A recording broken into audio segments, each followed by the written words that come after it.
Nagsisimula ang ating kwento sa Iblestein, isang malagim na syudad na parang galing sa isang hardcore medieval re. Sa mga squatter nakatira ang isang matandang hukluban, kilala sa mga lokal bilang ang hambog na matanda. Sa kabila ng magarbong palayaw, nananatili siyang one-star magic at nabubulok sa distrito ng kahirapan.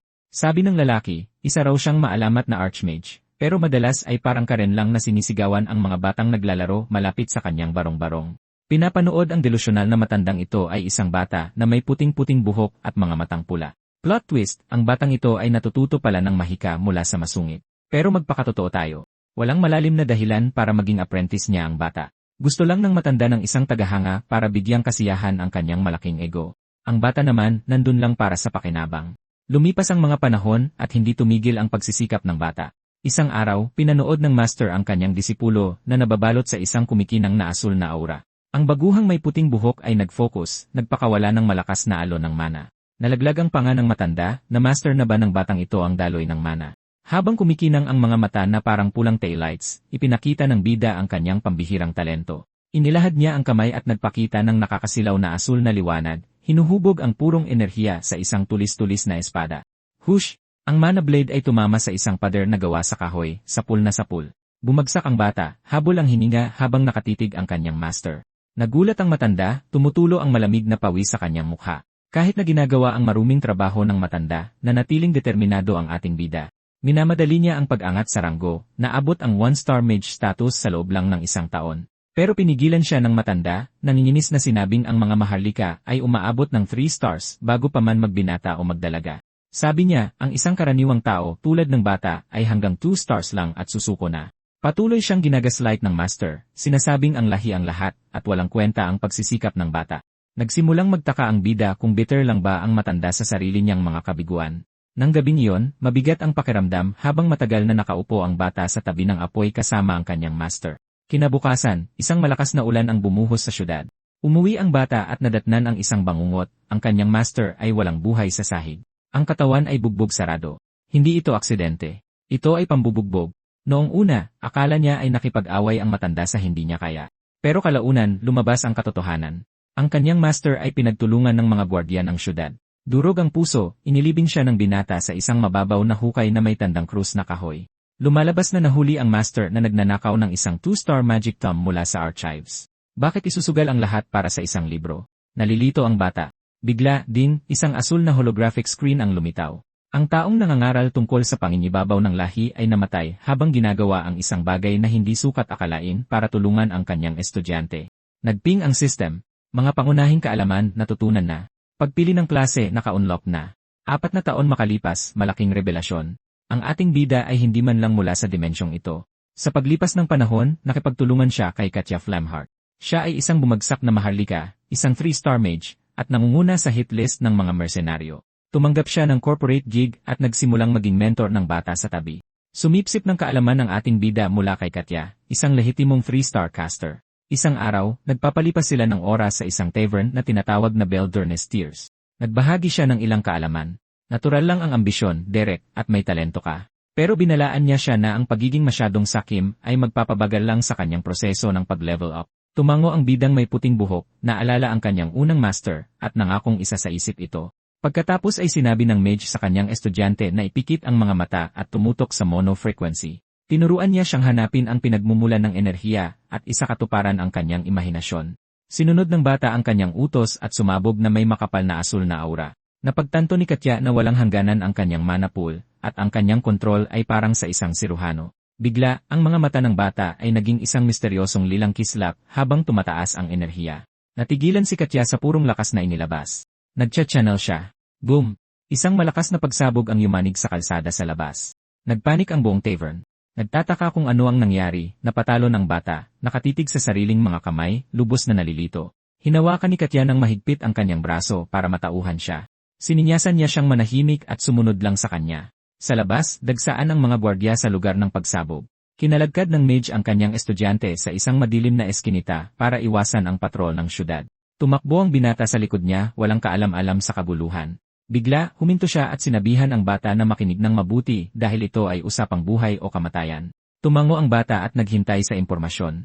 Ipinaliwanag niya na ang mga maharlika ay paranoid na tagapagbantay ng kanilang mga pribilehiyo at ang mahika ang kanilang e-club.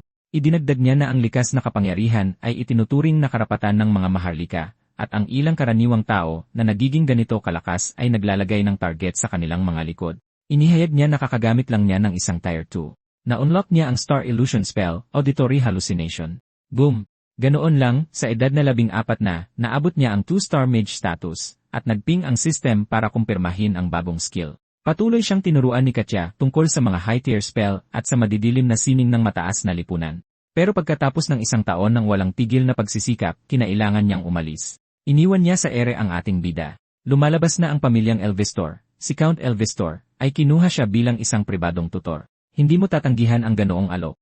Ang pagtuturo ng mahika sa mga piling maharlika, iyan ang golden ticket na pinapangarap ng bawat mage. Bago umalis, nag-iwan siya ng isang pabaon, isang pambihirang 2-star grimoire.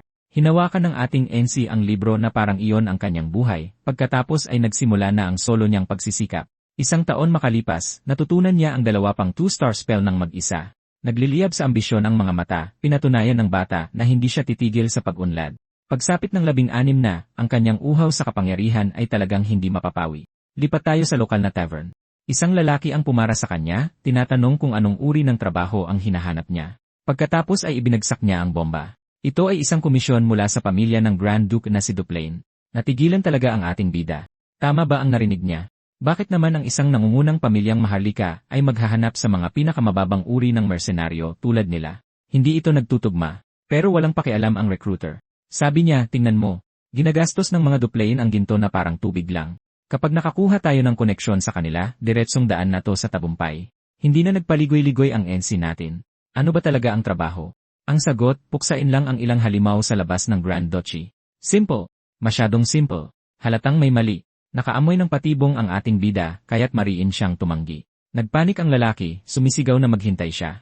Sabi ng ating mage na may puting buhok, hindi ako tumatanggap ng kadudadudang trabaho.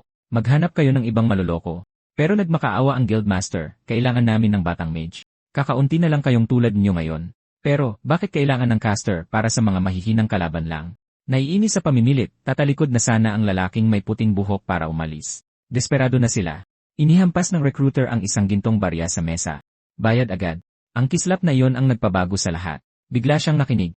Sakto namang pumasok ang isang makisig na ginoo na may monokulo at bigote. Nasa magkabilang gilid niya ang 2 babae, isang mas matanda at isang nakatakip ang ulo ng hood. Kinakabahang ipinakilala ng guildmaster ang talento. Umismid ang lalaking may monokulo. Isang bata. Hindi pa nga siya ganap na binata. Walang silbi. Sinubukan siyang ipagmalaki ng boss, isinusumpa na siya ang pinakamagaling na mage sa guild. Hindi pinansin ng lalaking may monokulo ang sales talk. Tara na. Hindi ko ipagkakatiwala ang misyon na to sa isang paslit. Tatalikod na sana ang mga ye at papalabas ng pinto, pero biglang huminto ang misteryosang babaeng nakahood. Lumingon siya, nagkatitigan sila ng lalaking may puting buhok, at sinenyasan siyang lumapit. Kailangan nating mag-usap. Susunod na hinto, ang Grand Duchy ng Duplain. Simula na. Pumasok ang lalaki sa labanan, tinititigan ang isang grupo ng mga goblin. Ang mga pulang mata niyang nagbabaga, nagpakawala siya ng bagsik. Hindi ito laban. Isa itong massacre. Walang awa. Sinubukan siyang lusubin ng isang goblin mula sa likod gamit ang isang kinakalawang na palakol. Seryoso ba? Sa bilis ng bata, nagmukhang gumagalaw sa slow motion ang berdeng halimaw. May malamig na ekspresyon, pinabagsak ng bida ang huli. Pagkatapos, gumamit siya ng electric spell para pulbusin ang mga katawan. Poof! Walang ebidensya. Humarap siya sa opisyal. Tapos na ang trabaho. Pinapanood ng matandang lalaki at ng katulong ang karahasan.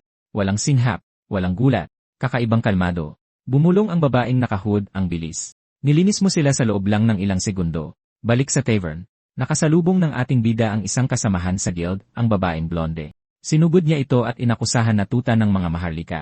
Sumisigaw siya, maaaring mga karaniwang tao lang tayo. Pero hindi tayo yumuyuko sa mga basura, pang-insulto niya. Magkano mo binenta ang kaluluwa mo?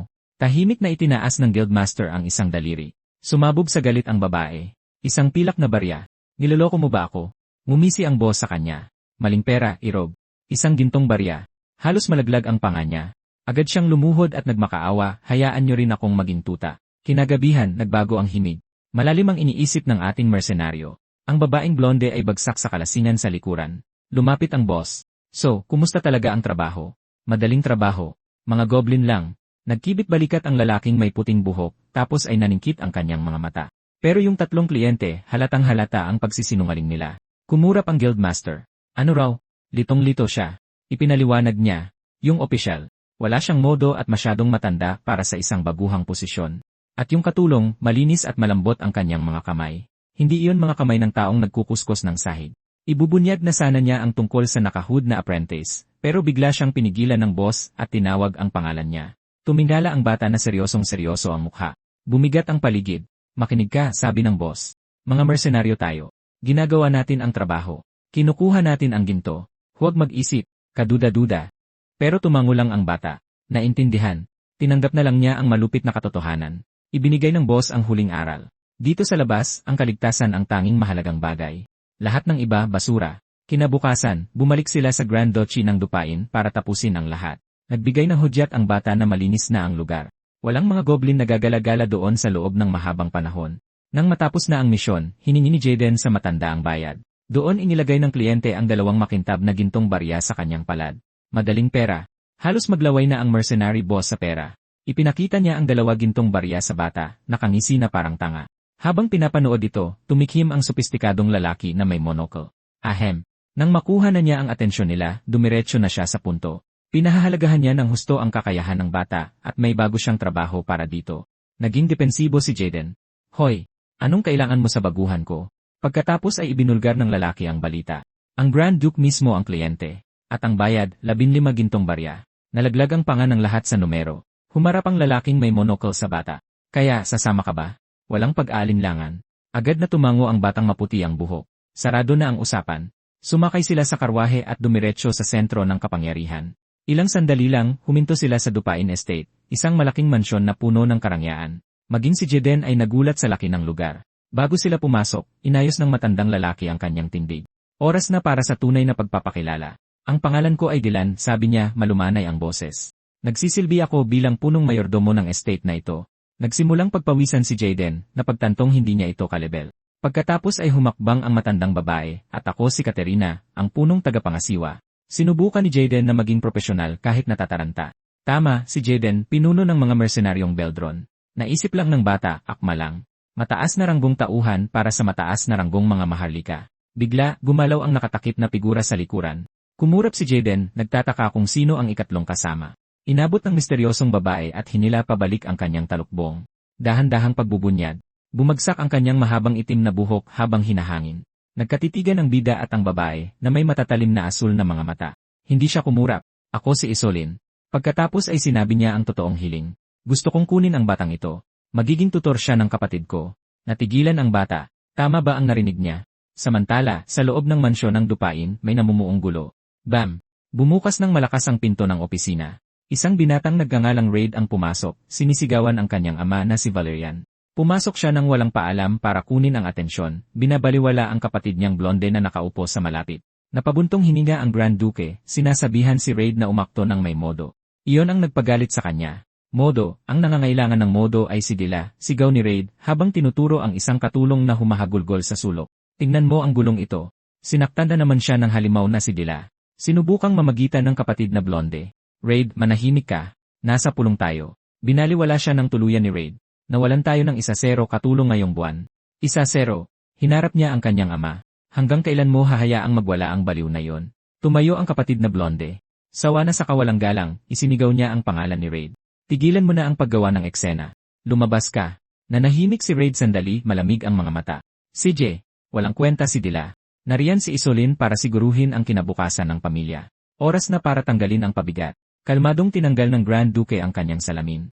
Hindi mo desisyon yan. Hindi umaatras si Raid. Nakahanap na ako ng monasteryo para sa kanya. Mas mabuti ito para sa lahat. Iyon na ang huling patak. Sumugod ang ama. Hinawakan niya si Raid sa bungo at crack inihampas ang kanyang ulo sa mahogany desk. Ito ay isang marahas at mabilis na kilos. Idiniin niya ang kanyang anak sa kahoy, mukhang demonyo. Tumutulo ang dugo, umisi pa rin si Raid. Kakailanganin mong pumili sa huli, ama. Tinitigan siya ng Duke ng may malamig na galit. Balik sa pasilyo. Nakarating na rin sa wakas si Isolin at ang ating bida sa mga pangunahing pinto. Humarap siya sa kanya.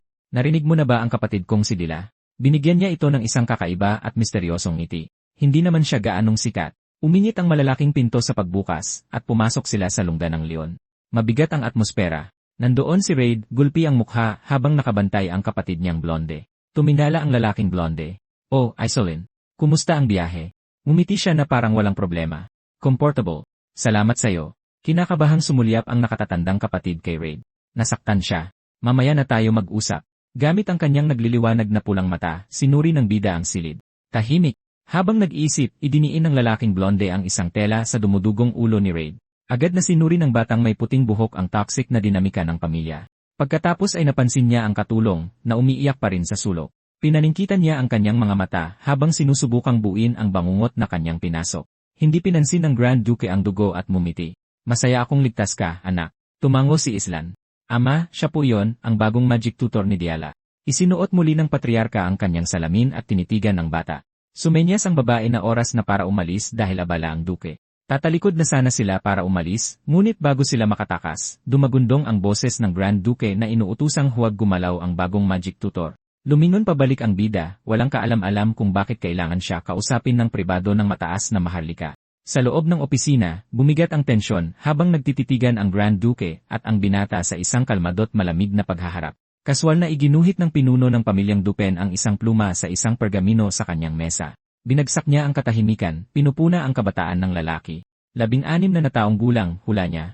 Kinumpirma ng bidang may puting buhok ang hinala ng maharlika sa isang maikling. Sumunod ang pagtatanong tungkol sa kanyang mga kakayahan, at sinabi ng binata na 1-star magic lang ang kaya niya. Isang ngisi ang gumuhit sa mukha ng Grand Duke bago siya humalakha. Hindi laging bertud ang pagpapakumbaba, natatawa niyang sabi, ipinapahiwatig na alam niyang nagsisinungaling ang bata. Nang mapagtantong na booking na siya, nanatiling tahimik ang batang may puting buhok. Bigla, nagpakawala ang maharlika ng isang nakakabighaning aura, ipinapakita na isa siyang 5-star mage. Humingi ng paumanhin ang mersenaryo, ngunit iwinagayway lang ito ng Lord.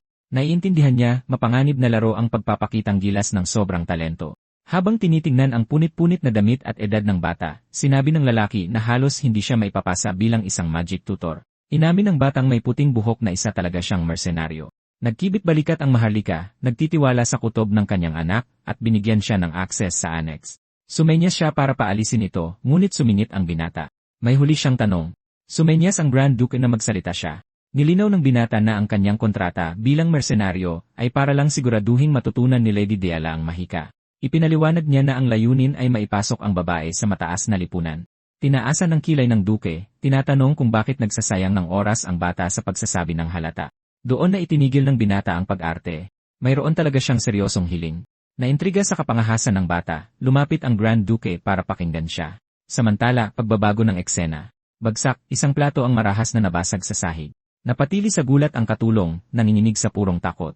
Pautal-utal na humingi ng paumanhin ang katulong, ngunit tiningnan siya ng babae na parang basura. Sinigawan ng batang maharlika ang katulong na umalis at pinagbantaan na huwag nang magpakita muli sa kanya. Lipat sa ibang silid, iniimbestigahan ng Guildmaster si Isolin kung bakit niya pinili ang partikular na batang iyon. Nangatwiran siya na maraming tutor ang papatay para sa trabahong ito, at magiging brutal ito para sa isang karaniwang tao. Inihayag ng dalaga na naubos na niya ang mga pinakamagagaling na tutor, lahat sila ay umalis. Idinagdag niya na ang master ng binata ay isang bangkaroteng maharlika, kaya alam niya ang pasikot-sikot. Dahil sa background na yon, naisip niya na magagabayan niya ang kanyang kapatid na si Diala ng may kahinahunan. Humalakhak ang lalaki, sinasabi kay Aslan na kailangan niyang humusay sa pagbasa ng mga tao. Ipinaalala niya sa kanya na lumaki ang batang ito sa lansangan at tiyak na hindi nabuhay sa kabaitan lamang. Natigilan sa katotohanan, mukhang pinagdududahan na ng batang maharlika ang lahat. Sa sandaling iyon, inihatid ang ating bida sa pasilyo ng isang formal na mayordomo. Lumapit ang binatang may puting buhok sa isang malaking kahoy na pinto na nakatayo sa pasilyo.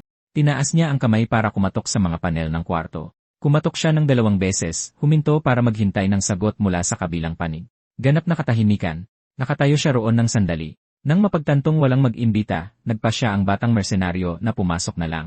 Pagpasok sa loob, binati niya ang nakatira. Nagpakilala siya bilang si Derek sa babaeng may kulay kape na buhok na nakaupo sa mesa. Pagkatapos ay isang babaeng blonde na nagpakilalang si Diala, ang nag-utos sa binata na lumapit. Sinunod ang utos, lumakad ang batang may puting buhok papalapit sa maharlikang babae. Bigla, isang masamang ngiti ang gumuhit sa kanyang mukha. May binabalak siya. Bago pa siya makakilos, may ibinato ito sa kanya, at hindi niya naiwasan sa oras. Splash! Basang-basa ang binata sa marumit na kakadiring putik na tubig. Humalakhak ang babae ng insulto na. Akala niya'y may dagang kanal na pumasok. Patuloy siyang nang asar, sinasabing kung iisipin, kamukhang-kamukha nga. Kinalagkad ng batang maharlika ang isang upuan. Gamit ito, umakyat siya sa isang maliit na mesa para maging mas mataas sa kanya, pagkatapos ay ibinuhos ng blonde ang isang buong timba ng dumi sa ulo ng magic tutor. Nakatayong parang bato ang mersenaryo, habang tumutulo ang dumi sa kanyang mukha. Umungol ang babae na naubusan na siya ng bala. Naiinis, hindi na niya ito mapahiya pa. Ngunit dahan-dahang itinaas ng binata ang kanyang ulo, at tinitigan siya ng isang malamig at nakakatakot na tingin. Ang tingin ay nagpatigil sa kanya, na nag-iwan sa kanyang walang masabi. Nataranta at nainis, sinubukan niya itong sipain, ngunit nasalo ng bata ang kanyang binti sa ere. Lumuhod siya sa harap ng maharlikang babae, hawak ang paa nito na parang sa bakal. Galit na galit dahil naglakas loob siyang hawakan siya, sumigaw siya ng mga insulto sa mersenaryong may puting buhok. Tinatakpan niya ang kanyang ilong, nagrereklamo na mabaho siya dahil sa duming ibinuhos niya sa kanya. Hindi na tinag sa mga insulto, nakatitig pa rin ang binata sa maharlikang babae, ang kanyang mukha ay isang maskara ng walang emosyon. Sumandal ang babae sa mesa, naghahanda para lalo siyang laitin. Nagbuga pa siya ng lason, sinasabihan ang dagang kanal na alamin ang kanyang lugar.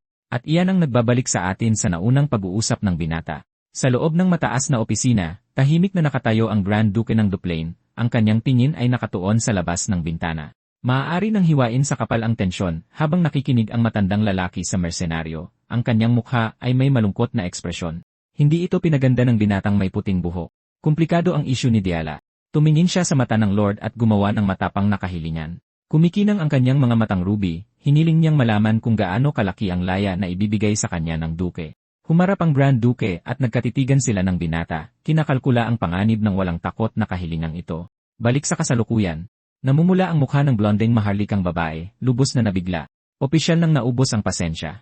Ang binata ay nagbigay ng isang matalas na hampas pandisiplina sa suwail na prinsesa. Ngayon ay nakatayo siya sa ibabaw niya, ang mga matay mas malamig pa sa yelo at walang bahid ng pagsisisi. Hinawakan ni Diala ang kanyang mahapding pisngi, tuliro ang isip, ginawa ba iyon ng isang karaniwang tao? Nagliliwanag sa panganib ang kanyang pulang-pula na mga mata habang inuutusan siyang tumayo. Bigla may naalaala siya. Nagbalik tanaw sa isang usapan 3 taon na ang nakalipas kasama ang kanyang master. Naaalala niyang tinanong si Katya kung paano haharapin ang isang estudyanteng ayaw makinig. Sinabi ng mage na susubukan niya ang empatya, pag-unawa, at pagyakap sa problemadong bata, pero hindi siya naniniwala sa kalokohang power of friendship. Masyadong idealistiko. Mas lalo siyang namilit. Paano kung sa pinakamasamang sitwasyon? Kung mabigo ang mga salita, inamin niyang kailangan mo ng isang matinding pagbabago. Nagdilim ang kanyang ekspresyon habang inihahayag niya ang pinakahuling solusyon. Gumamit ng takot, puro at simple. Pagbalik sa silid, nanginginig si Diala sa sahig, takot na takot sa halimaw na nasa harap niya. Inutusan niya itong tumayo at magsimulang magpakita ng respeto sa iba ngayon din. Agad na sumiklab ang pagiging entitled niya. Nagmamadali siyang tumayo, nanginginig hindi lang sa takot, kundi sa matinding galit. Sinugod niya ang mersenaryo, sumisigaw na ang isang maruming karaniwang tao na tulad niya ay walang karapatang manakit sa isang maharlika. Iyon na ang huling patak. Pinatahimik niya ito ng isa pang matalas na hampas para patigilin siya. Nagpakita siya ng nakakatakot na ngiti at nagbabala na hindi na niya ito ulitin sa ikatlong pagkakataon. Hindi pa rin naiintindihan, tumili siya para sa mayordomo, nagpapanggap na biktima, at inaakusahan ang halimaw ng pananakit sa isang babae. Nagmamadaling pumasok ang punong mayordomo at mga katulong, nag-aalala sa kanilang balisang amo. Sinermunan ng matandang mayordomo ang binata, nagbabantang isusumbong siya sa Grand Duke, pero ni hindi kumurap ang tutor na may puting buhok. Kalmado niyang inilabas ang isang balumbon mula sa kanyang Amerikana. Ibinigay sa akin ng Duke ang buong kapangyarihan sa kanyang edukasyon, walang emosyon niyang sinabi. Kinuha ng mayordomo ang papel, nalalaki ang mga mata sa opisyal na selyo ng pamilya. Natigilan si Diala, hindi maproseso ang pagtataksil. Hindi niya ito maintindihan. Nang gabing iyon, natahimik ang mansyon, ngunit hindi pa tapos ang drama. Si Valerian, ang blondeng kapatid, ay nagmamartsang dumaan sa mga pasilyo, habang hinahabol siya ni Reg para pakalmahin. Sinipa ni Valerian ang pinto ng silid panauhin, sumisigaw para sa mersenaryo. Sa loob, ang binatang may puting buhok ay nagpapahinga lang sa kama, habang may hawak na libro. Umungol si Valerian, hinihiling na malaman kung paano niya nagawang galawin si Dala, ngunit kinailangan siyang pigilan ni Reg. Ni hindi tumingin ang tutor, kalmadong sumagot, pinahintulutan ito ng iyong ama. Kinumpirma ito ni Reg. Pumirma si Itay sa buong bagay, at panauhin ni Asilin ang lalaki. Masamang tumingin si Valerian, inuutusan ang tutor na sumunod sa kanya, habang sinasabihan si Reg na lumayo. Nagbabala ang kapatid na may maitim na buhok, kailangan niya ang aral na yon, Valerian. Huwag kang gumawa ng anumang katangahan. Pinanood ng bida ang pag-aaway ng magkapatid na may walang emosyong mukha. Bumulong si Reg sa sarili, nagtataka kung bakit nagsasayang si Valerian ng napakaraming lakas para protektahan ang isang walang pag-asang kaso. Dumating sila sa madilim na silid kung saan ang mga lumang manika ay nag-ipon ng alikabok malapit sa pinto. Iginaya ni Valerian ang binata sa loob.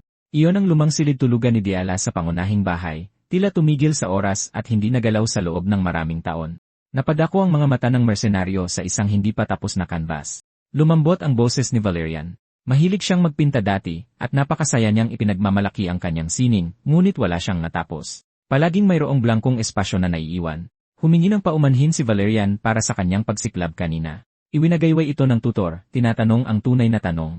Bakit mo ako dinala dito? Gustong patunayan ni Valerian na hindi lang isang pasaway si Diala na dapat kamuhian. Naging obsessed siya sa kanyang dugong maharlika, na naging dahilan ng pagpapatapon sa kanya sa annex. Ngayon ay umamin na si Valerian. Takot na takot siyang baka ipadala siya sa isang monasteryo.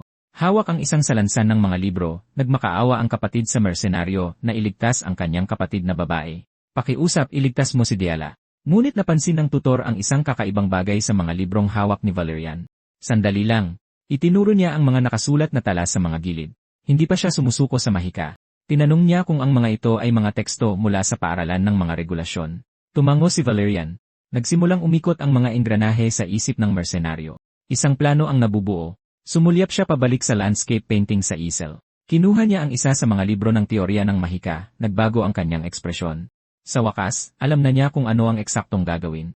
Ipinahayag niya na susubok siya ng isang bagong diskarte, at basta na lang inihagis ang manual sa kanyang kapatid. Kinagabihan, ang annex ng mansyon ay napakatahimik. Sa loob, ang batang si Diala ay mahimbing na natutulog, walang kamalay-malay sa mundo. Hindi niya narinig ang pagdating nito. Splash! Isang buong timba ng malamig na tubig ang bumuhos, ginulat ang kanyang sistema para magising. Napabalikwas siya ng tayo, tumitili habang ang nagyelong tubig ay bumabasa sa kanya hanggang buto. Nakatayo ang bagong tutor sa ibabaw niya, ang kanyang tingin ay walang kabuhay-buhay at malamig. Tinanong niya kung sa tingin niya ay oras na para umidlip. Litong-lito at galit na galit, sumagot ng pabalang ang maharlika. Hiniling niyang malaman kung nawala na ba ito sa kanyang katinuan. Hinilalang niya ang braso nito at iginiit na mayroon silang kagyat na tipanan. Kinalagkad niya ito pababa sa pasilyo habang sumisigaw ito para sa mga katulong na mamagitan. Bumabaha ang liwanag ng buwan sa eksena habang pinipilit niya itong lumabas, kinalagkad siya sa isang daanan na malayo sa kaligtasan ng estate. Nang makarating sila sa isang liblib na lugar, itinulak niya ito sa lupa. Nagmamadali siyang tumayo, galit na galit.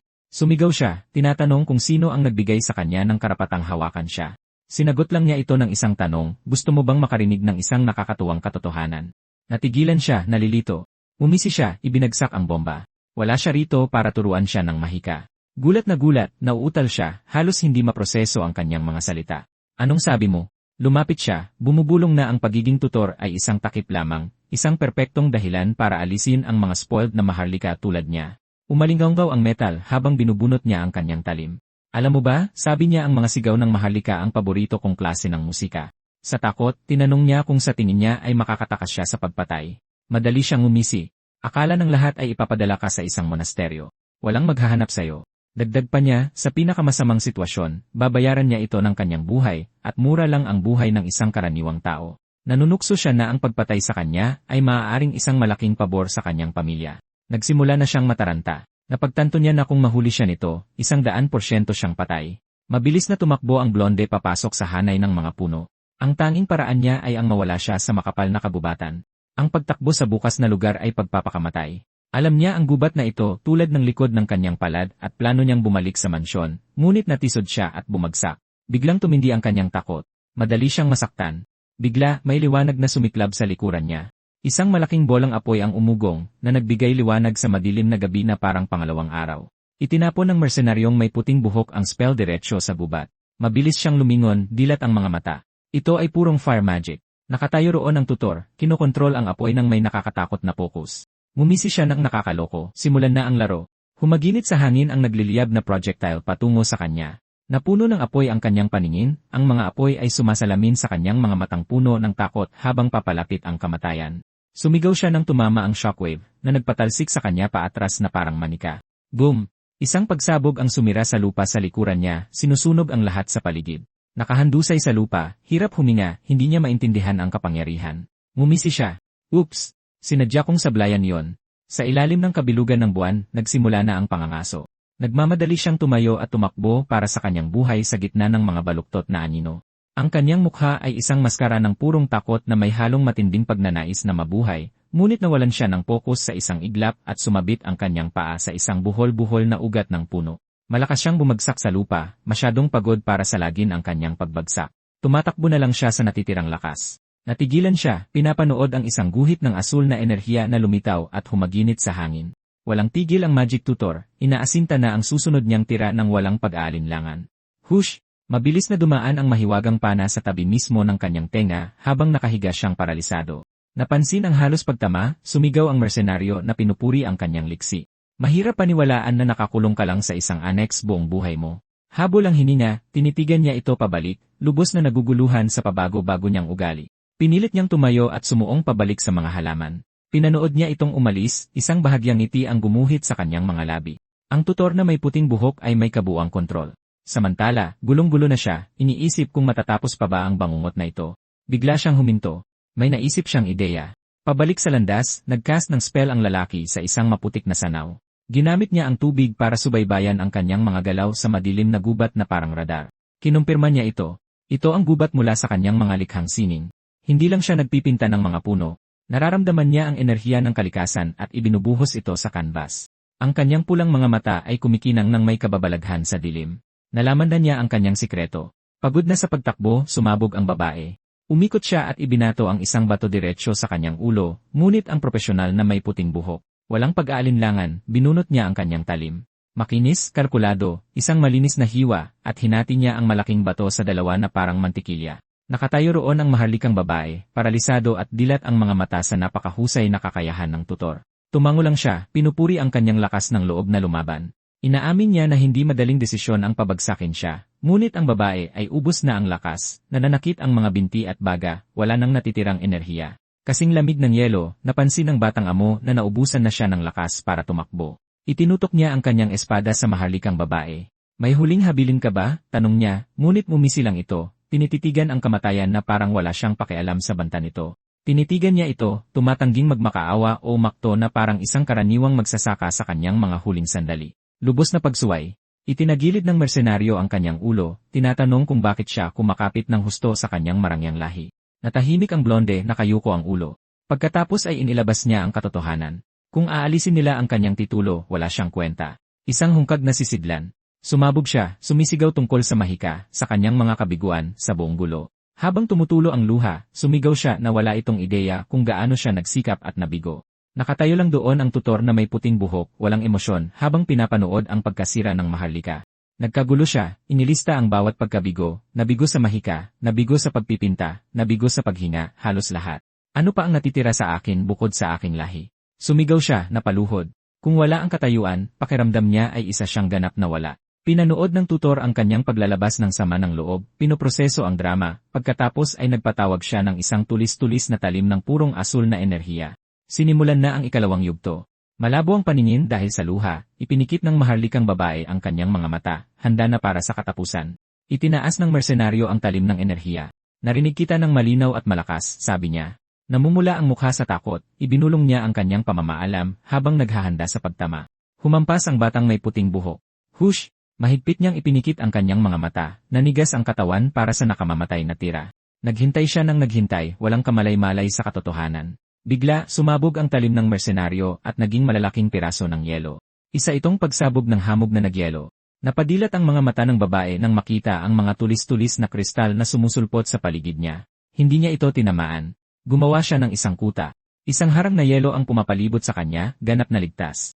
Tiningnan niya ang kanyang mga kamay, iniisip kung nagkaroon ba ng glitch sa katotohanan. Natapos ang misyon.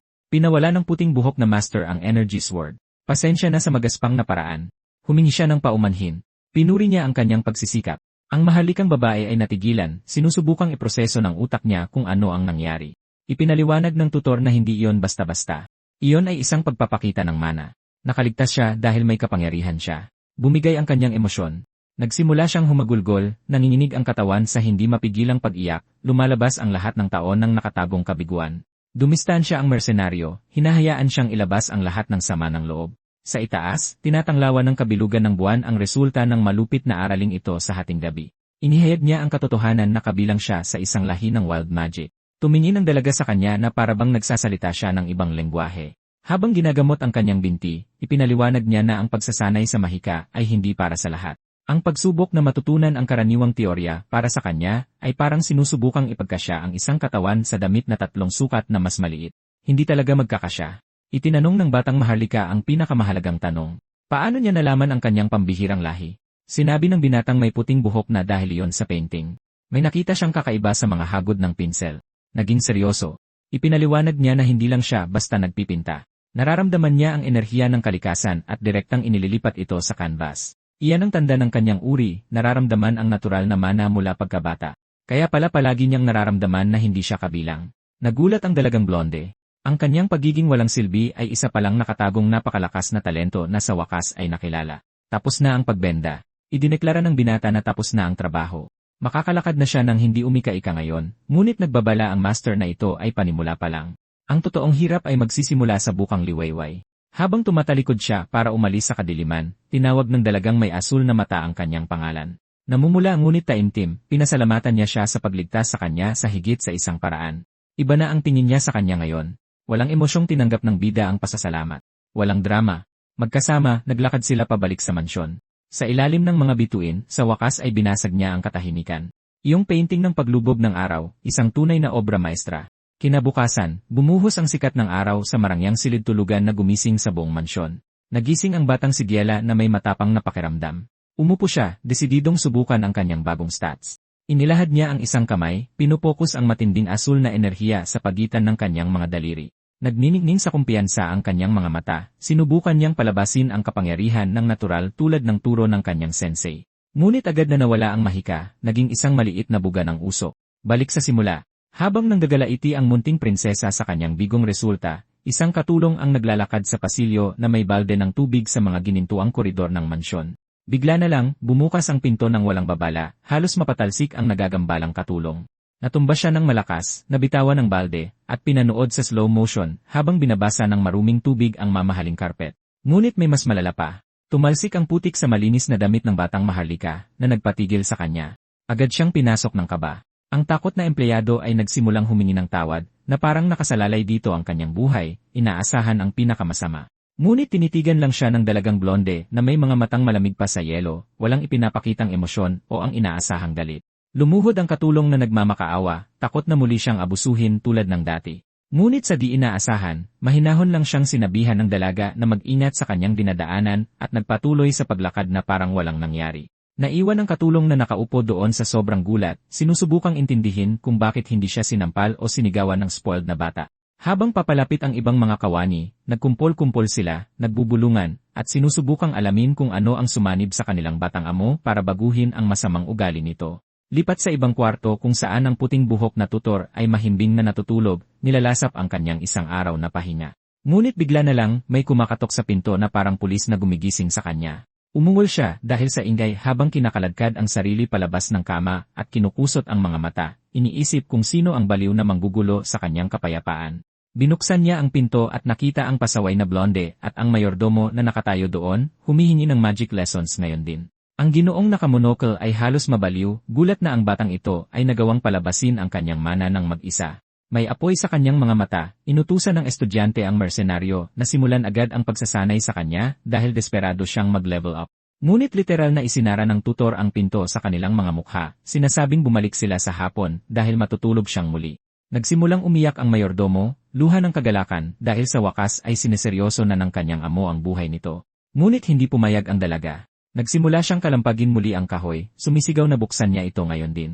Binaliwala ang pag-aalboroto sa labas, ang malupit na may puting buhok ay bumalik sa kanyang kumot, nagpa siyang huwag ng pansinin ang pasaway na bata. Kinabukasan, sumikat ang araw sa malawak na lupain na nagbibigay liwanag sa kaharian. Naririnig namin ang malutong na tunog ng mga tiwalang yapak na umaalingaw sa mga mararangyang pasilyo ng ari-arian. Dalawang katulong ang nagsitsismisan, gulat na hindi nakabasag ng kahit isang plato si Lady Diela ngayon. Mabilis kumalat ang balita, at di nagtagal ay nalaman ng buong mansyon na kayang gumamit ng mana ng dalaga. Bigla, isang anino ang bumalot sa mga katulong. Habang lumalakas ang mga yabag ng mabibigat na bota, isang binatang may maitim na buhok ang lumapit na nagtatanong kung ano ang ibinubulong nila tungkol sa kanyang kapatid. Samantala, ang patriarka ng pamilya ay kalmadong-kalmado, nagsusulat sa isang pergamino sa kanyang opisina. Hawak ang pluma, ipinatawag ng Lord ang kanyang mga anak upang pag-usapan ang bagong balita tungkol sa paggising ng mahika ng dalaga.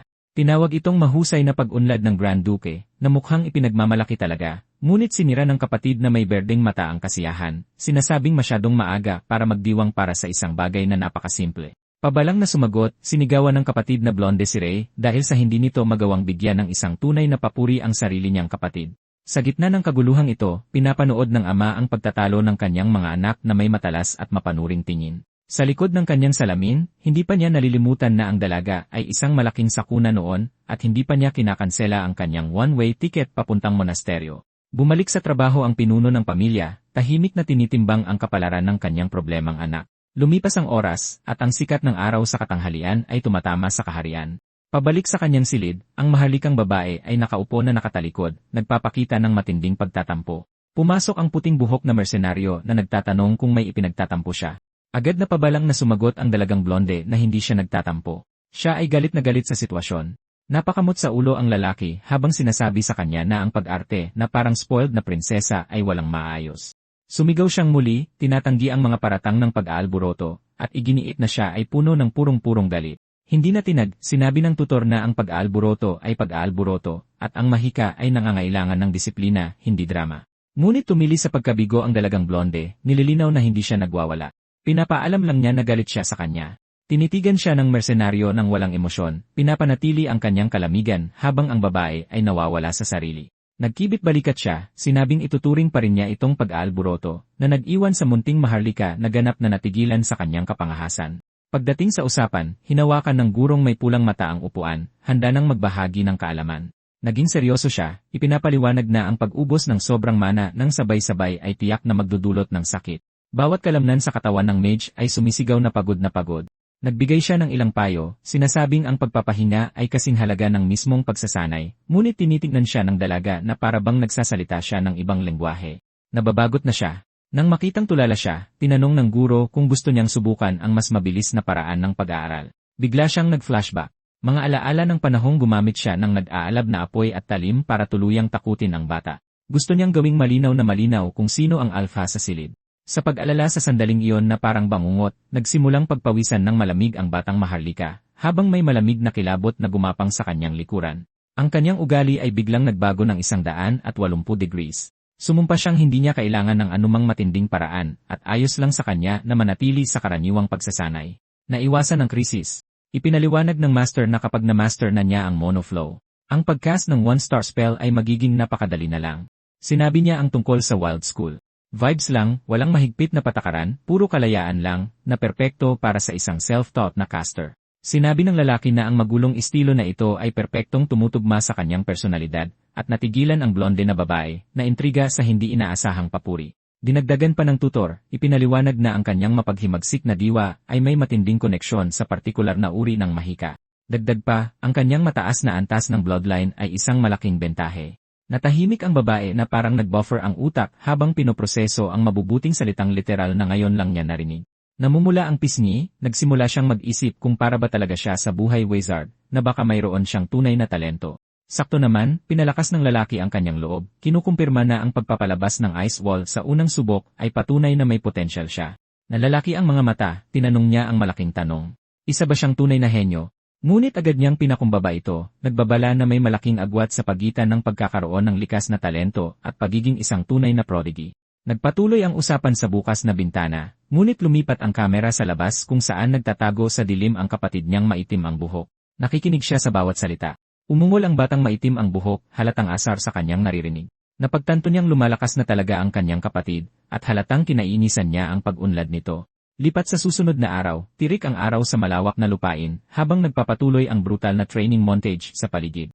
Tumatakbo ang babae papasok sa silid na nagpapanik, sinasabi sa kanyang master na kaya niyang tawagin ang kapangyarihan, pero napakapangit ng kanyang puntirya. Kalaunan, inistorbo niya ang kanyang lunch break, nagrereklamo na sinubukan niya ulit ang ice element, pero kakaiba ang pakiramdam at hindi ayon sa plano.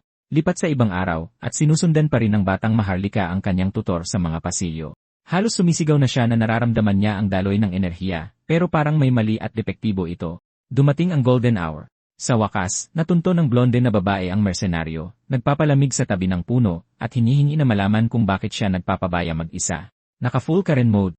Sumigaw siya na dapat nasa annex siya, inaakusahan siyang ginagamit ang libro ng kanyang ama bilang dahilan para maging tamad. Kalmadong-kalmado, bumawi ang lalaking may puting buhok na ibinigay sa kanya ng Grand Duke ang mga gamit para makapag-aral siya ng payapa at tahimik. Ganap niyang binaliwala ang kanyang lohika, inaanunsyo na sa wakas ay naintindihan na niya ang mana flow. Hinihiling niyang suriin niya ang kanyang gawa ngayon din. Samantala, lumipat tayo ng pananaw kay Valerian, ang blonde na kapatid na nakatingin sa labas ng bintana ng kanyang opisina. Mukha siyang malalim ang iniisip, nag-aalala sa hinaharap ng pamilya. Biglang bumukas ang dalawang pinto. Pumasok ang tutor na may puting buhok sa lungga ng leon, tinutugon ang kagyat na tawag mula sa susunod na pinuno ng pamilya. Pinanatili itong profesional ng maharlika, binati ang bisita at sinenyasan siyang umupo. Agad niyang itinakda ang tono. Kailangan nilang magkaroon ng seryosong masinsinang usapan tungkol sa mga kamakailang drama. Magkaharap na nakaupo, humingi ng ulat ang blonde na lalaki tungkol sa kanyang kapatid, na nagpapakitang stress talaga siya sa ugali ng bata. Sa pagiging tapat, inamin ng bida na mayroon na siyang progreso, ngunit malayo pa siya sa pagmaster ng mga pangunahing kaalaman. Tapos may ibinunyag na pasabog ang nakatatandang kapatid.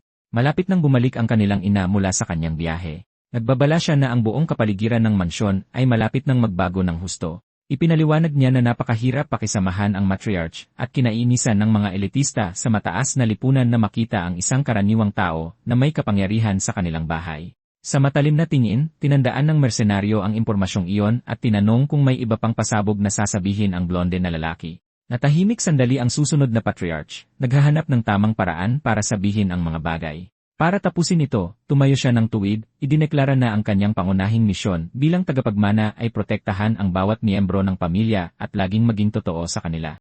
Ngunit pagkatapos ay napabuntong hininga siya, inamin na ang pag-unawa sa puso ng tao ay mas mahirap kaysa sa anumang magic spell. Idinagdag niya na ang katotohanan ay hindi kailanman kasing simple ng itsura nito. Nalilito ang lalaking may puting buhok, tinatanong kung ano ang punto ng misteryosong talumpating ito. Biglang ikinuyom ng blonde na kapatid ang kanyang kamao, nagiging sobrang emosyonal habang iniisip ang nakaraan.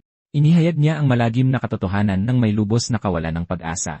Ayaw nang makipaglaro sa kanya ni Munting Diala. Tinitigan lang ng mersenaryo ang drama ng lalaking ito. Mukhang tuliro sa biglaang pagbabago, nakinig ang mersenaryo, habang ipinagpatuloy ng blonde na lalaki ang kanyang madramang kwento. Gumawa ng malaking eksena ang maharlika, umiiyak tungkol sa kung paano naging isang perpektong anghel ang kanyang kapatid noong kanilang kabataan. Humigop lang ng tsaa ang ating bida, hindi man lang apektado sa madramang pag-iyak. Pagkatapos, nagtanong ang tagapagmana, iniisip kung mayroon bang posibleng paraan para makuha muli ang pagmamahal ng batang babae. Pero tinaasan lang siya ng kilay ng tutor, kinuwestiyon kung bakit siya isinasali sa ganoong personal na drama ng pamilya. Biglang, isang sigaw ang umalingaw-ngaw sa mansyon. Ito ang babae na desperadong sumisigaw para sa kanyang magic master. Ganap na binaliwala ng lalaki ang naunang tanong ng tagapagmana at ipinakita ang isang easy na manika na natutunan niyang gawin mula sa isang katulong. Itinaas niya ang laruang mukhang bangungot at humingi ng opinyon sa kakaibang sining na ito. Isang tingin sa nakakatakot na bagay, at tinanong ng ating AC kung sinusubukan ba ng maharlika na kulamin ang isang tao, na trigger sa pang-insulto. Muling napaiyak ang blonde na lalaki, hindi kinaya ang matinding puna ng mersenaryo. Lipat sa labas ng marangyang ari-arian na naliligo sa ilalim ng isang perpektong maaliwalas na asul na kalangitan. Sa loob, isang eleganteng babae ang pumasok sa pangunahing bulwagan, inaanunsyo na nakarinig siya ng magagandang balita tungkol sa binatang may puting buhok. Nakangiti ng may kumpiyansa, sinabi niyang sa wakas ay nakakuha sila ng isang mataas na antas na Magic Master para sa pamilya. Ipinakilala niya ang kanyang sarili bilang si Mariela, at iginiit na magpadala ng isang marangyang regalo pabalik sa tahanan ng binata, ngunit may ibinunyag siyang katotohanan. Hindi siya kabilang sa anumang maharlikang pamilya o may hawak na teritoryo ng isang Panginoon. Natigilan ng babae, lubos na nagulat, nang mapagtanto na ang prestihiyosong tutor ay isang karaniwang tao lamang. Tumatama ang sikat ng araw sa marangyang tirahan, hudyat na magiging sobrang gulo ng araw na ito para sa lahat ng sangkot. Pabalik sa bulwagan, pinapaligiran ng mga katulong ang batang mersenaryo, habang tinititigan siya ng eleganteng babae na parang lawin. Bumalik ang ngiting iyon habang binabanggit niya ang magagandang review sa bagong magic tutor ng sambahayan. Ipinakilala niya ang kanyang sarili bilang si Mariela, at sinabing gusto niyang magpadala ng pasasalamat na regalo sa tahanan ng binatang may puting buhok. Ngunit nanatiling kalmado ang binatang may pulang mata, sumagot na wala siyang maharlikang pamilya o teritoryo sa kanyang pangalan. Nalaglag ang panga ng ginang, talaga bang narinig niya ang sinabi ng bisita sa kanyang harapan. Pinanatili ng bida ang isang malamig na ekspresyon at nilinaw na isa lamang siyang ordinaryong karaniwang tao. Agad na nagbago ang kanyang mukha sa isang hitsura ng purong takot nang matuklasan ang mababang katayuan ng guro. Flashback, isang linggo na ang nakalipas, isang magarbong karwahe ang nakaparada sa labas mismo ng malaking mansyon ng maharlikang pamilya. Sa loob, kinakausap ni Batang Asilin ang mersenaryo, kumbinsido na tama ang kanyang desisyon na dalhin siya sa kanyang teritoryo. Ngunit ipinaliwanag niyang kailangan niyang bumalik sa Eberstein para sa isang mahalagang bagay, iniiwan si Delilah sa pangangalaga ng binata. Tumango lang ang binatang may puting buhok, ipinapakitang handa siyang harapin ang misyon ng walang tanong-tanong. Biglang pumasok ang pinuno ng guild na tumatawa, tinapik ang kanyang tauhan sa balikat at nagbiro. Sumakay siya sa karwahe kasama ang maharlikang babae, sinasabihan ang bata na tapusin na ito ng mabilis bago sila abutan ng gulo. Habang nagsisimulang umandar palayo sa ari-arian ang mga gulong, naiwan ang bida na mag-isang haharap sa magulong pamilyang ito. Ngunit bigla, napahawak sa mukha ang babaeng maitim ang buhok sa loob ng karwahe, may nakalimutan siyang napakahalaga. Mukhang stressed, napagtanto niyang babalik ang kanyang ina sa susunod na linggo at hindi niya ito nabalaan. Tinanong ng lalaking may balbas kung ganoon ba talaga nakakatakot ang matriarch. Sa eksaktong sandaling iyon, lumipat ang kamera pataas sa masalimuot na detalye ng kisam ng mansyon. Habang bumibigat ang pakiramdam sa silid, inilarawan ng maharlikang babae ang kanyang ina bilang isang buhay na bangungot na ayaw makalaban ng sinuman. Pabalik sa kasalukuyan, nawala sa sarili si Mariela, sumisigaw tungkol sa isang karaniwang tao na nagtuturo sa kanyang bunsong anak na babae. Nanatiling kalmado ang ama, may hawak na panulat, hinihiling sa kanyang asawa na hinaan ang boses, ngunit siya ay nasa gitna ng pagwawala. Isinisigaw na ang kanilang maliit na blonde na babae ay ang pinakamahalagang yaman ng kanilang buong maharlikang angkan. Sa wakas ay tinanggal na ng Grand Duke ang kanyang salamin at inamin na hindi rin siya sang-ayon sa paglalagay ng mga karaniwang tao sa matataas na posisyon. Naalala ng ginang na umalis ang lahat ng ibang mga maharlikang tutor, pero hindi niya maintindihan kung bakit sila pumili ng isang lalaki mula sa kahina-hinalang mundo ng mga mersenaryo. Ipinaliwanag ng Lord na mahirap maghanap ng mahusay na tulong at itinuro na ang batang ito ay direktang pinili ng kanilang anak na si Aslan. Naglakad-lakad sa opisina ang babae, iginigiit na dapat mayroon man lang siyang hinihiling na minimum na pamantayan ng kalidad para sa serbisyong iyon, at iminungkahi na kunin ang kanyang sariling kapatid na si Flom para turuan ang bata. Ngayong sa wakas ay nabuksan na ng bata ang kanyang mana. Gumanti ang duke at tinanong kung mas gugustuhin ba niya ang isang bihasang commander mula sa hangganan bilang pribadong tutor, at kung sa tingin niya ay isang biro lang ang pagpapatakbo ng dochi na ito. Ngunit sumagot pabalik ang matriarch, idineklara na ang mataas na lipunan ng Everstein ay isang malupit na larangan ng digmaan para sa mga kabataan. Itinuro niya ang isang mapanuring daliri at sinabing, tumatanggi siyang hayaan ang kanyang anak na maging katatawanan sa Grand Debutante Ball dahil lang sa sinanay siya ng kung sinong walang kwentang tao. Biglang bumukas ang mabibigat na pinto ng opisina, naantala ang royal drama sa kalagitnaan ng pagtatalo. Pumasok si Valerian, ang anak na blonde, na nagmamakaawa sa kanyang ina na kumalma. Hindi siya pumarito para lang makipag-away sa kanyang asawa, ngunit binaliwala siya ng matriarch. Sinabihan ang bata na huwag makialam dahil ang isyong ito ay hindi basta-basta. Pagkatapos ay nanggulo si Rag, ang isa pang kapatid, tinatanong kung ang tunay na issue ay hindi ba kung may kakayahan ba talagang magturo ang hamak na iyon kay Diala. Naglakad-lakad siya sa silid habang pinapanood siya ng malapitan ng kanyang mga magulang, hinihintay ang kanyang opinyon tungkol sa mersenaryong may puting buhok. Nagkibit balikat ang binatang may itim na buhok, inaamin na kakaiba ang pagkuha ng isang karaniwang tao. Pero kung talagang magaling sa mahika ang lalaki, hindi ito malaking problema. Humarap siya sa kanyang ama at humiling na personal na suriin ang mersenaryo. Nais niya ng isang magic duel, ngunit agad itong tinanggihan ng patriarch, na may buong katiyakang sinasabi na ang batang may puting buhok ay talagang malakas at may kakayahan. Natahimik ang kapatid na may berdeng mata, nakatitig sa kanyang ama na nagulat sa hindi inaasahang papuri para sa isang karaniwang tao. Pagkatapos ay isang madilim na ideya ang nagliwanag sa kanyang mukha. Subukan natin ang kanyang kakayahan sa halip na mag-focus sa mersenaryo. Mukhang litong-lito si Valerian, sumusulyap sa kanyang kamag-anak, sinusubukang alamin ang nakatagong agenda sa likod ng bigla ang hamon na ito. Pagkatapos ay ipinaliwanag ito ng binata. Kung talagang magaling ang master, dapat ay malaki na ang itinaas ng antas ng batang blonde sa maikling panahon. Nananatiling tahimik ang puno ng pamilya, pinag-iisipan talaga ang panukala. Gusto niyang makita ang kanyang bunsong anak na babae sa combat mode. Nakangisi, tumalikod ang binatang may berdeng mata para umalis. Hinabol siya ni Valerian, desperadong ipagpatuloy ang usapan. Ano ang plano dito? Nagtanong siya, kinukwestiyon kung bakit siya mag-organisa ng isang duel laban sa isang bata na baguhan pa lang. Huminto ang kapatid na nakaitim at nagtanong kung talagang naniniwala ang blonde na nagbago na ang babae at nakalimutan na ang kanyang baliw na nakaraan. Nanindigan ng tagapagmana, iginigiit na kapatid pa rin nila siya at dapat protektahan ang lahi ng pamilya. May panunuya, kinutya ng nakababatang kapatid ang buong konsepto ng laman at dugo, ipinapakita na wala na siyang anumang pagmamahal para sa babae. Sumigaw siya na sisirain ng kanyang pag-ugali ang reputasyon ng maharlikang pamilya sa sandaling ipakilala siya sa mataas na lipunan. Nang marinig ang masasakit na salitang ito, nagsimulang magpanik ang kapatid na blonde, nag-iisip kung ang galit ng kanyang kapatid sa maliit na babae ay may mas malalim at mas madilim na pinagmulan. Idinura ni Rag na siya ang unang lumampas sa linya at nararapat na manatili sa dilim, nakatago mula sa buong mundo. Nakatayo sa annex, pinanood ng hinaharap na patriarch ang kanyang kapatid na papalayo, nararamdaman ang tensyon. Sa loob ng mansyon, sobrang tensyonado na. Pagkaalis niya, humupa ang sigawan, ngunit nanatili sa hangin ang kaba tungkol sa paparating na duel. Sa labas, isang maliit na ibon ang nagpapahinga sa sanga, senyales ng isang bagong umaga sa Marangyang Estate. Biglang may kumalabog. Pumasok ng padabog ang maliit na blonde sa kwarto ng kanyang master, sumisigaw sa sobrang galit dahil sa balitang nakuha niya. Nanatiling kalmado ang tutor na may puting buhok na nagbabasa ng kanyang libro, nagtataka kung bakit napakaingay. Sa pagbubukang liwayway, inihampas niya ang isang opisyal na scroll sa mismong mga pahinang binabasa nito para pilitin siyang bigyan siya ng pansin. Nag-aalab ang mga mata, ibinagsak ng maliit na babae ang ultimatum kung matatalo siya sa magic duel na ito. Agad nasisibakin ang mersenaryo. Sa kabila ng banta, sinabi lang ng binata, narinig na niya ang impormasyon na ang kanyang kalaban ay isang bihasang one-star mage at mahihirapan siya. Nawala sa sarili ang babae, sumisigaw na matatanggal siya sa trabaho kung hindi niya seseryosohin ang hamon na ito. Sinampal siya ng mersenaryo ng malamig na katotohanan. Ginagawa lang niya kung ano mismo ang nasa kontrata, wala nang iba. Idinagdag niya na nakuha na niya ang malaking paunang bayad, kaya bahala na ang natitira. Natigilan sa sobrang gulat ang babaeng blonde, tinatanong kung seryoso ba talaga ang kanyang instructor ngayon. Lumipas ang isang linggo, at iwinagayway ng hangin ang watawat ng Grand Duchy, senyales na narito na ang araw ng duel. Nakahanda na ang training courtyard habang nanonood ang maharlikang pamilya ng may pananabik. Nagsiksikan ang bawat katulong sa mansyon para mapanood ang palabas.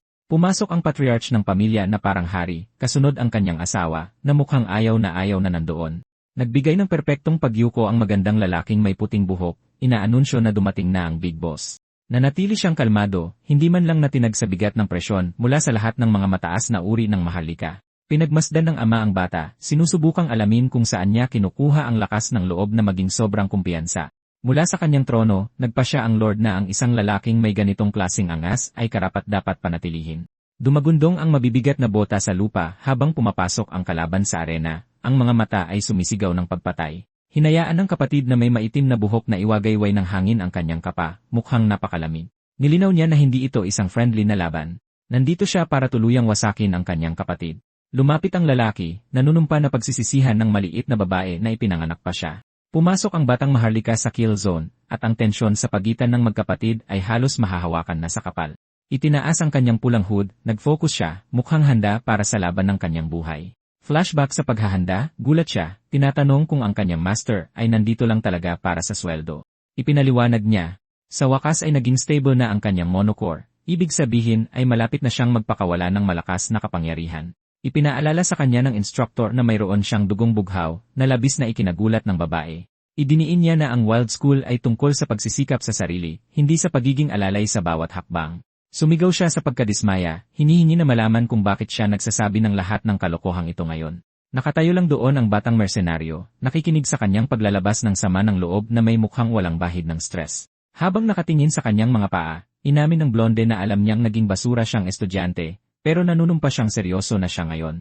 Nagsimulang tumulo ang mga luha habang nagmamakaawa siyang patuloy na matuto mula sa kahanga-hangang may puting buhok, tumatangging tumanggap ng ibang sensei. Nananatiling tahimik ang master, nakatuon sa purong determinasyon at sakit sa mga mata ng kanyang estudyante. Dahan-dahan, isinuot ng lalaking may puting buhok ang kanyang guwantes. Binanggit niya na hindi siya kailanman naglaro ayon sa magarbong mga patakaran ng maharlika, ngunit kaya niya siyang turuan kung paano makaligtas sa isang away kalye. Tinatanong niya kung gutom ba sa panalo ang munting Gina ngayon. Noon, sinabi ng buong mundo na walang potensyal sa mahika si Dila, at kahit ang mga pinakamagagaling na tutor ay sumuko sa kanya. Ibinulong ng mga tsismoso na laos na ang lahi ng dupain, at ang bunsong anak ay isang pasaway na nagtatantrums lang.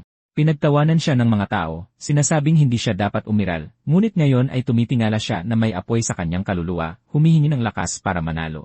Nagmartsa siya patungo sa larangan ng digmaan, ang pulang kapa ay iwinawagayway sa ilalim ng araw ng umaga. Pinanood niya siyang umalis, na pagtatanto na hindi na lang siya isang kapatid o isang daddy's girl. Kinuha niya ang kanyang posisyon, nagniningning sa tindi ang kanyang mga mata, dahil ngayon ay nakikita na niya ang kanyang sarili bilang tunay niyang disipulo, isang mage na handang mangibabaw.